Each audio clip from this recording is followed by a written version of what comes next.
कहां से आए हो आप, कितने भाई बहन हो आप? और एक बिल्कुल फालतू प्रश्न, आपके माता पिता तो होंगे ना?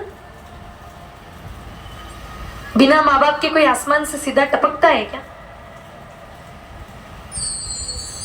अब शरीर धारण किया है तो कोई न कोई माता पिता के शरीर से ही धारण किया होगा। ऐसे फालतू प्रश्न ना पूछे। अब इससे क्या हो जाएगा, आपको क्या मिलेगा?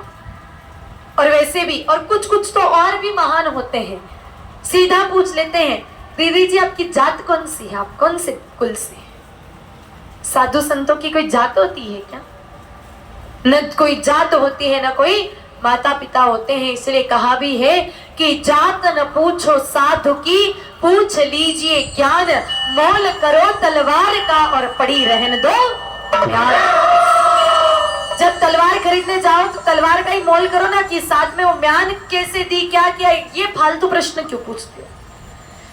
तो इसीलिए संतों के पास जाओ, इस तरह के व्यर्थ प्रश्न कभी मत पूछना। संतों के पास जाओ तो केवल और केवल ज्ञान की चर्चा होनी चाहिए, राष्ट्र हित, गो हित और धर्म की चर्चा होनी चाहिए, व्यर्थ चर्चा नहीं होनी चाहिए। तो मेरे भाई बहनों, पूछ लिया कि आप तो मोती का दाग कैसे मिटे, ये बता दो। काश कि ये पूछ लेते कि हृदय के दाग कैसे मिटे, मेरे मन का विकार कैसे मिटे, ये नहीं पूछा, मोती का दाग कैसे मिटे। अब संत तो करुणा के सागर होते हैं, कोई भी प्रश्न पूछे तो अपनी क्षमता अनुसार जवाब तो वो भी दे ही देते हैं।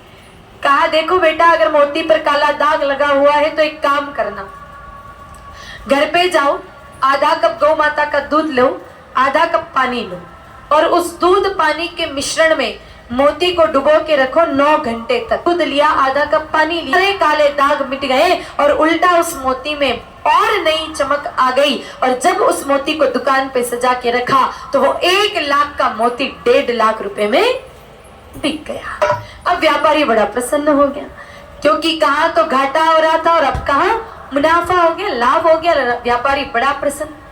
अब वो व्यापारी अपनी दुकान मंगल करके और वापस अपने घर की तरफ जा रहा था, लेकिन जैसे ही दुकान का शटर खींचा तो आप सब लोग व्यापारी हैं, आप लोग जानते हैं कि दुकान को नजर न लगे उसके लिए नींबू मिर्च कोयला टांग के रखते हैं दुकान के उस दरवाजे पर। तो उस व्यापारी ने भी दुकान को नजर नहीं लगे इसके लिए नींबू मिर्च और कोयला टांग के रखा। जैसे ही शटर नीचे किया तो शटर के साथ साथ वो कोयला भी नीचे टूट करके गिर गया।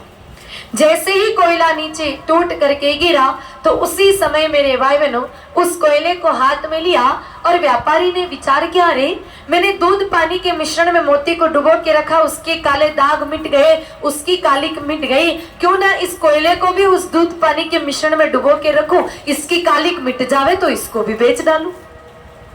व्यापारियों का दिमाग खूब चलता है। घर पे गया, आधा कप फिर दूध लिया, पानी लिया और उस मिश्रण में कोयलों को डुबो करके रख दिया और विचार किया कि मोती पे थोड़ा सा दाग था इसलिए 9 घंटे में निकल गया, लेकिन ये कोयला तो पूरा काला है इसलिए 9 घंटे की बजाय 9 दिन तक उस मोती को डुबो के रखा। 10वें दिन जैसे ही मोती को निकाल करके और सफेद रंग के कपड़े से साफ करने लगा, मेरे भाई बहनों वो मोती, वो कोयला तो सफेद नहीं हुआ, उल्टा सफेद कपड़ा भी काला हो गया। अब ये व्यापारी को बात समझ में नहीं आई कि थोड़े दिन पहले जब इसी मिश्रण में जब मोती को डुबो के रखा उसकी कालिक मिट गई, तो फिर ये कोयले की कालिक क्यों नहीं गई। वापस संत भगवान के पास गए और कहा, प्रभु आपने जो उपाय बताया था मैंने किया, दूध पानी के मिश्रण में मोती को डुबो के रखा और उसके काले दाग मिट गए, लेकिन उसी मिश्रण में जब मैंने कोयले को रखा तो उसका काला दाग क्यों नहीं मिटा, मोती की सारी कालिक खत्म हो गई तो कोयले की कालिक क्यों नहीं गई।